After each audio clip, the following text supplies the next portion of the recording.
નમસ્કાર વિદ્યાર્થી મિત્રો, ધોરણ 12 જીવ વિજ્ઞાન વિષય ચેપ્ટર 4 પ્રાજનિક સ્વાસ્થ્યનો પાઠ 4 ની અંદર આપણે આજે ચર્ચા કરવાના છેલ્લા લેક્ચરની અંદર ગર્ભ અવરોધનની વિવિધ પદ્ધતિઓની વાત કરી. ભૌતિક પદ્ધતિ, રાસાયણિક પદ્ધતિ, આંતરગર્ભાશયના ઉપાયો, અંતઃસ્ત્રાવી પદ્ધતિ, આ ચાર પદ્ધતિની વાત કરી. આજે પાંચમી પદ્ધતિ વ્યંધીકરણ સર્જિકલ પદ્ધતિની વાત કરવાના.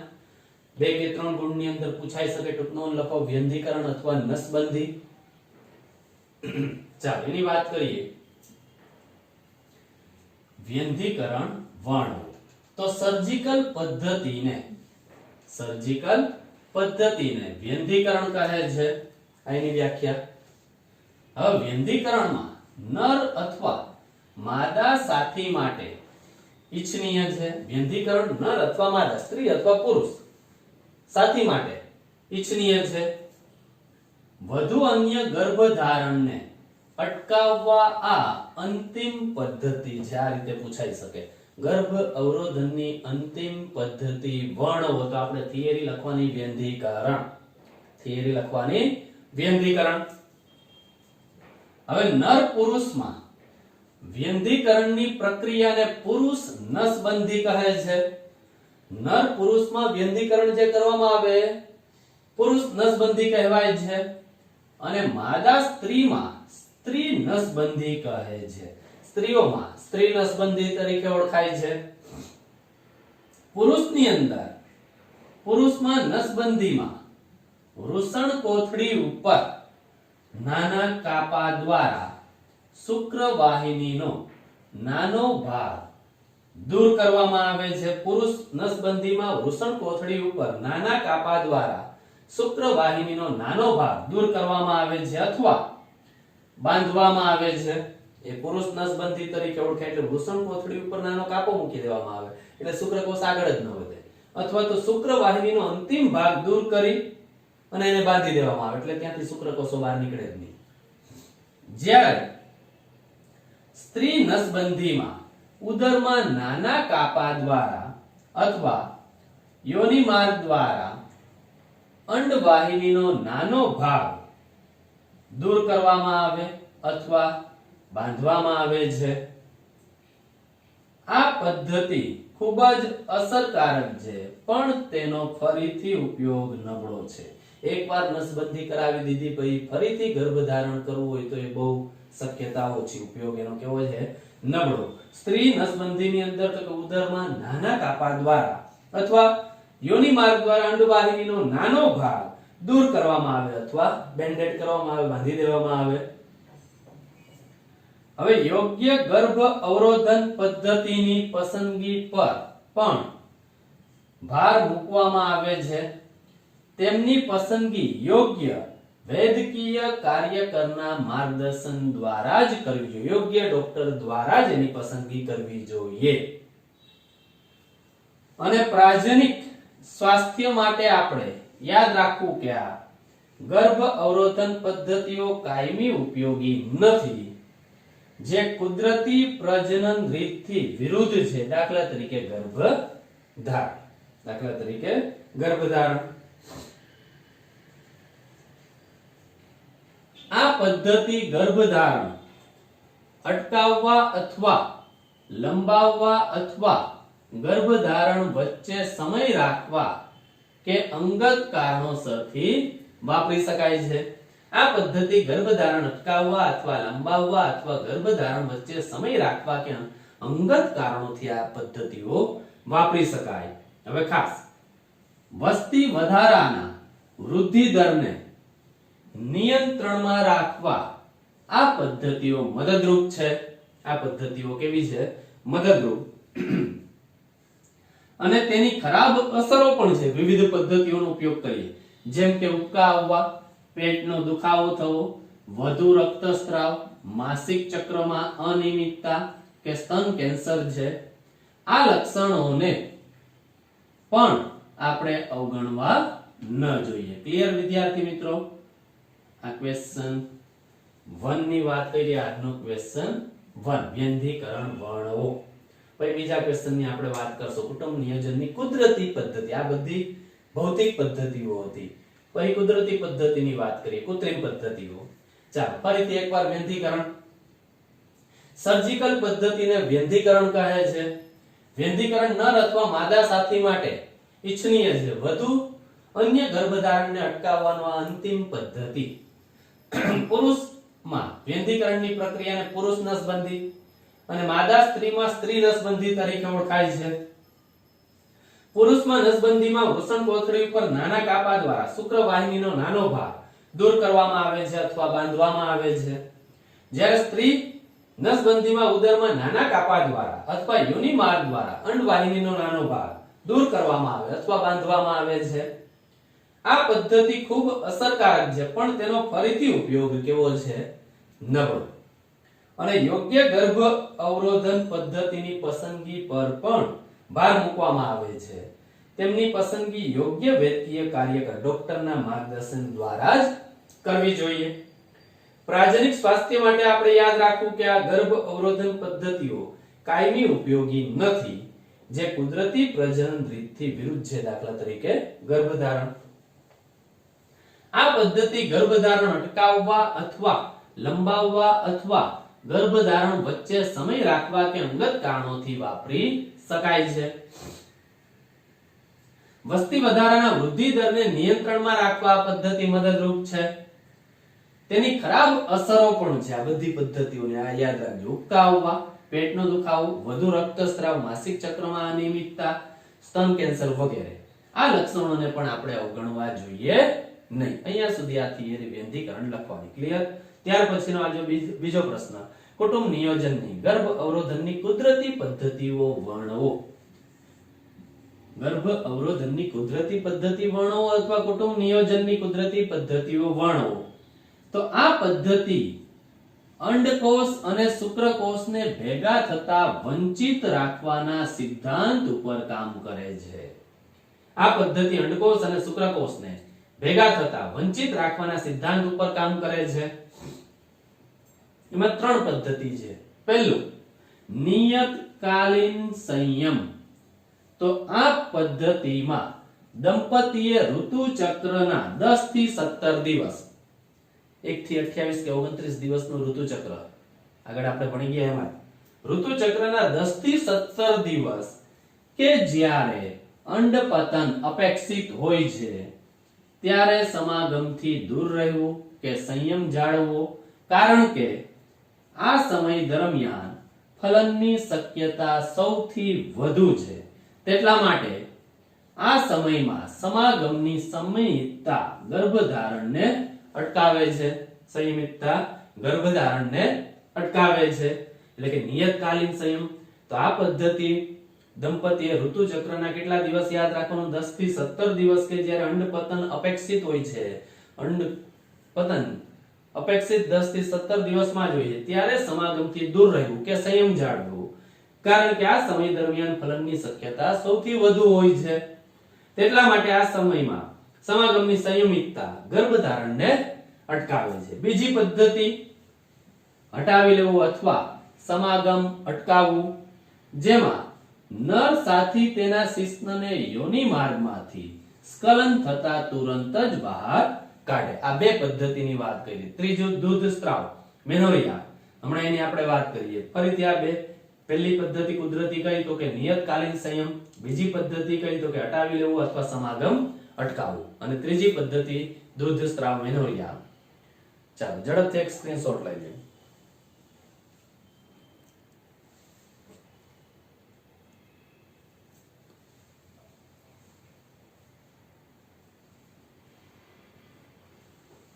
ચાલો સ્ક્રીનશોટ લઈ લીધો વિદ્યાર્થી મિત્રો.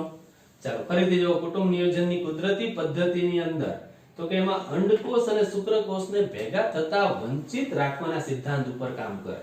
નિયતકાલીન સંયમ. તો આ પદ્ધતિમાં દંપતીએ ઋતુ ચક્રના 10 થી 17 દિવસ કે જ્યારે અંડપતન અપેક્ષિત હોય ત્યારે સમાગમથી દૂર રહેવું કે સંયમ જાળવવો, કારણ કે આ સમય દરમિયાન ફલનની શક્યતા સૌથી વધુ હોય છે.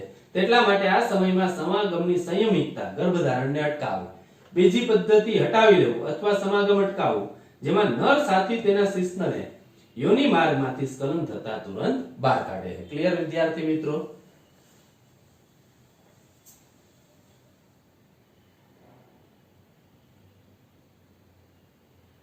ચાલો વિદ્યાર્થી મિત્રો, હવે આગળનો કુટુંબ નિયોજનની કુદરતી પદ્ધતિઓ બે વાત કરી આપણે. એક તો પેલું હતું નિયતકાલીન સંયમ.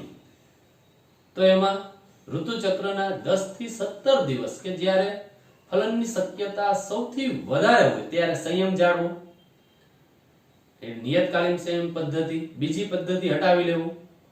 અને હવે ત્રીજી પદ્ધતિ દૂધ સ્ત્રાવણ, મેનોરિયા અથવા ઋતુસ્ત્રાવની ગેરહાજરી.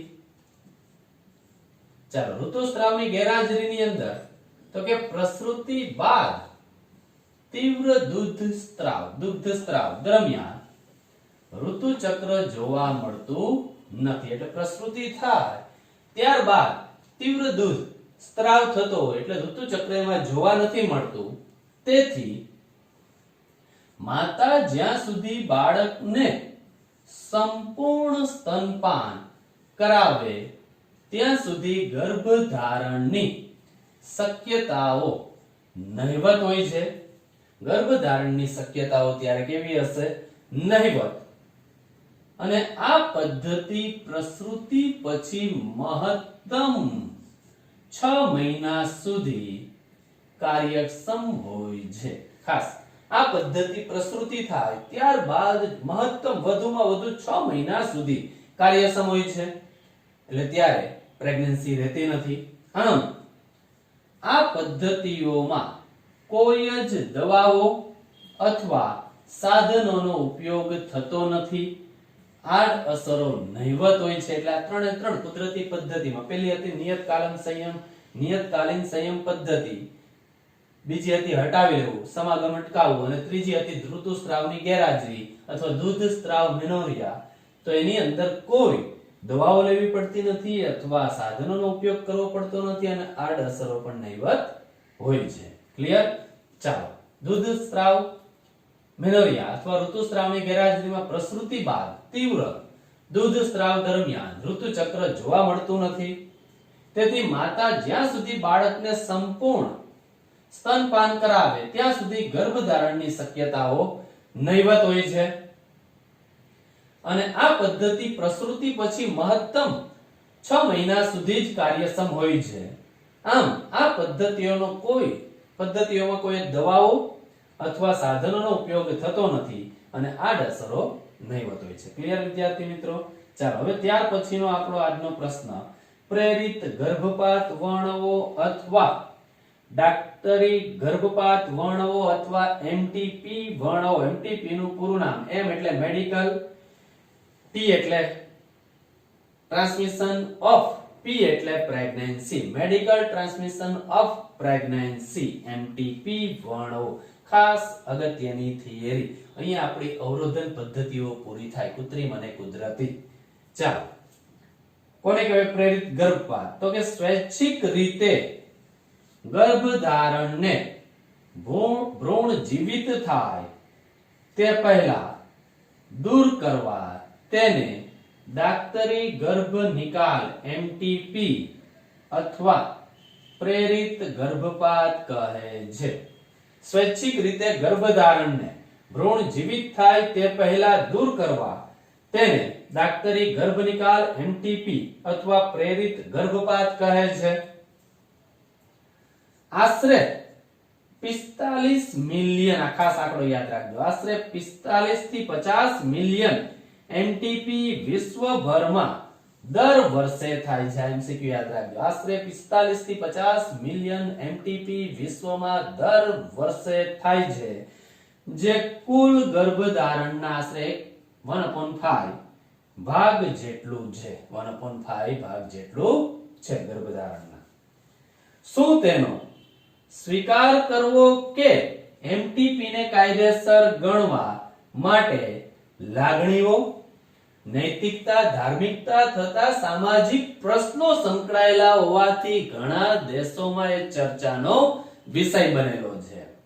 એમટીપી અહીંયા જે થાય, શું એનો સ્વીકાર કરવો કે એમટીપી ને કાયદેસર ગણવા માટે ધાર્મિક, લાગણી, નૈતિકતા અને સામાજિક પ્રશ્નો સંકળાયેલા હોવાથી ઘણા દેશોમાં એ ચર્ચાનો વિષય પણ બનેલો છે.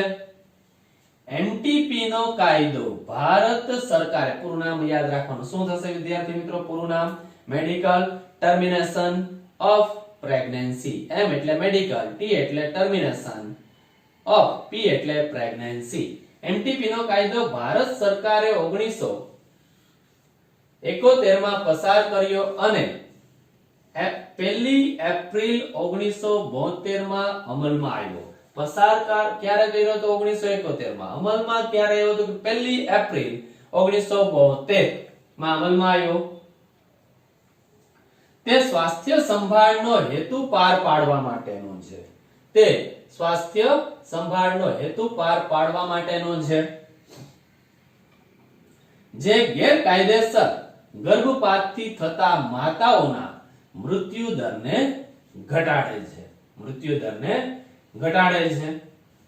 હવે એમટીપી કોણ કરાવી શકે? તો કે જો અનિચ્છનીય ગર્ભધારણ, કોઈ પણ ગર્ભ અવરોધકો, એ સહેલી ગોળી હોય, કોપરટી હોય, નિરોધ હોય, એ ગર્ભ અવરોધકોના નિષ્ફળ થવાને પરિણામે થયું હોય કે બળાત્કારનું પરિણામ હોય તો એમટીપી કરાવી શકાય. એ કાયદેસર છે ભારતમાં.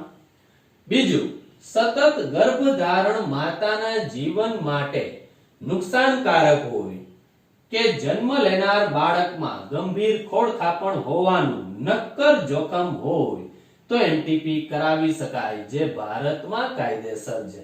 આ બે મુદ્દા ખાસ યાદ રાખવાના. 2 માર્કમાં પૂછી નાખે. એમટીપી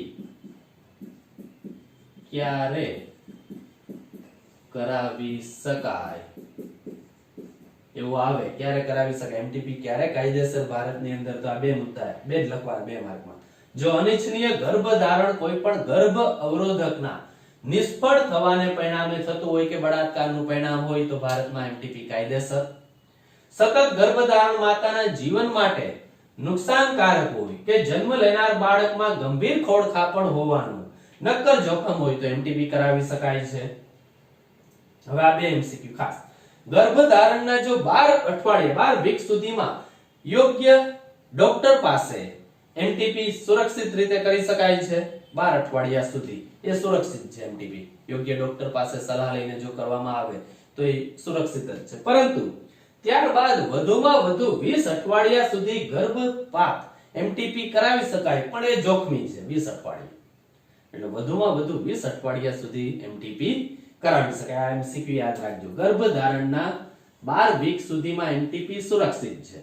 ત્યારબાદ 20 વીક સુધી, 20 અઠવાડિયા સુધી ગર્ભપાત કરવું ખૂબ જોખમી છે, પણ 20 અઠવાડિયા સુધી કરી શકાય. હવે મોટા ભાગના એમટીપી ગેરકાનૂની રીતે અને બિનલાયકાત ધરાવતી વ્યક્તિઓ પાસે કરાવવામાં આવે છે, જે અસલામત છે અને જીવલેણ પણ છે. શહેરી વિસ્તારોમાં ગર્ભની જાતિ ચકાસવા માટે અને વારંવાર એ જાતિ સ્ત્રી હોય તો એમટીપી કરાવવામાં આવે છે, જે સંપૂર્ણપણે વિરુદ્ધ કાર્ય કરે છે અને આ ક્રિયા બાળક અને માતા બંને માટે નુકસાનકારક છે, તેથી તેને અવગણવું જોઈએ. શહેરી વિસ્તારમાં ગર્ભની જાતિ ચકાસવા માટે અને વારંવાર એ જાતિ સ્ત્રી હોય તો એમટીપી કરાવવામાં આવે છે, જે સંપૂર્ણપણે વિરુદ્ધ કાર્ય છે અને આ ક્રિયા બાળક અને માતા બંને માટે નુકસાનકારક છે, એટલે એ પ્રક્રિયાને અવગણવી જોઈએ. અસુરક્ષિત સમાગમને અવગણવો અને બિનકાયદાકીય રીતે ગર્ભપાત કરાવવાથી થતા જોખમો વધુ સારી આરોગ્ય સુવિધાઓ મેળવી વગેરે માટે અસરકારક પરામર્શ કરવી જોઈએ. ક્લિયર વિદ્યાર્થી મિત્રો? અહીંયા સુધી ઝડપથી એક સ્ક્રીનશોટ લો.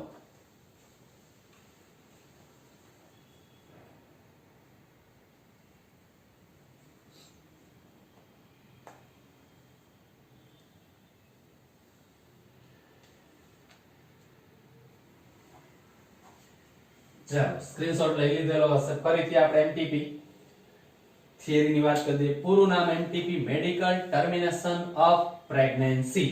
એમટીપી નું પૂરું નામ. એમટીપી એટલે શું એવું આવે તો આ વ્યાખ્યા લખવાની. સ્વૈચ્છિક રીતે ગર્ભધારણને ભ્રૂણ જીવિત થાય તે પહેલા દૂર કરવા તેને દાક્તરી ગર્ભનિકાલ એમટીપી અથવા પ્રેરિત ગર્ભપાત કહે છે. કેટલા એમટીપી દર વર્ષે થાય તો યાદ રાખવાનું 45 થી 50 મિલિયન એમટીપી વિશ્વભરમાં દર વર્ષે થાય છે, જે કુલ ગર્ભધારણના આશરે 1/5 ભાગ જેટલું છે. શું તેનો સ્વીકાર કરવો કે એમટીપી ને કાયદેસર ગણવું માટે લાગણી, નૈતિકતા, ધાર્મિકતા અને સામાજિક પ્રશ્નો સંકળાયેલા હોવાથી ઘણા દેશોમાં ચર્ચાનો વિષય બનેલો છે. એમટીપી નો કાયદો તો કે ભારત સરકારે 1971 માં પસાર કર્યો. આ ખાસ એમસીક્યુ યાદ રાખજો. ભારત સરકારે ક્યારે પસાર કર્યો તો 1971 માં.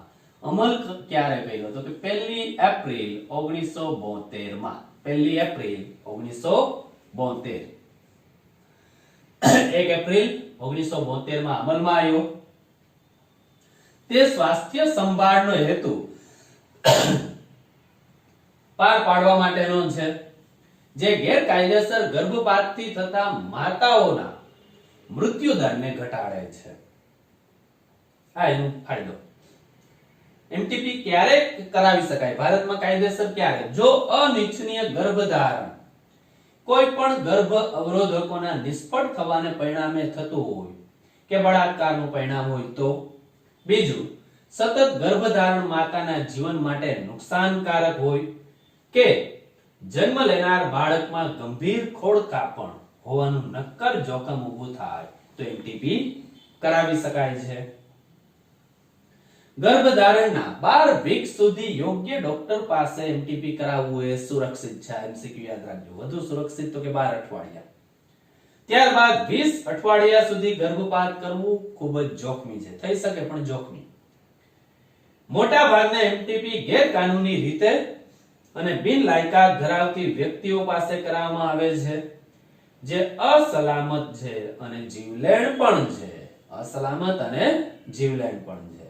શહેરી વિસ્તારોમાં ગર્ભની જાતિ ચકાસવા માટે અને વારંવાર જાતિ સ્ત્રી હોય, આ ખાસ સ્ત્રી હોય તો એમટીપી કરાવવામાં આવે છે, જે સંપૂર્ણપણે વિરુદ્ધ કાર્ય છે અને આ ક્રિયા બાળક અને માતા બંને માટે નુકસાનકારક છે, તેથી તે અવગણવું.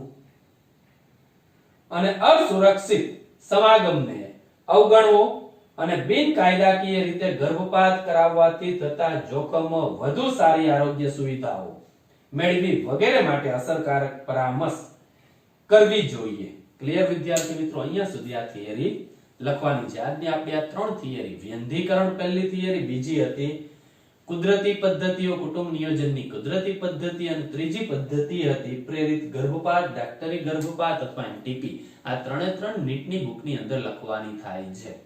એમસીક્યુ પૂછાય છે એટલે ખાસ આ 3 થિયરીમાં લખવાની. ક્લિયર વિદ્યાર્થી મિત્રો? નમસ્કાર.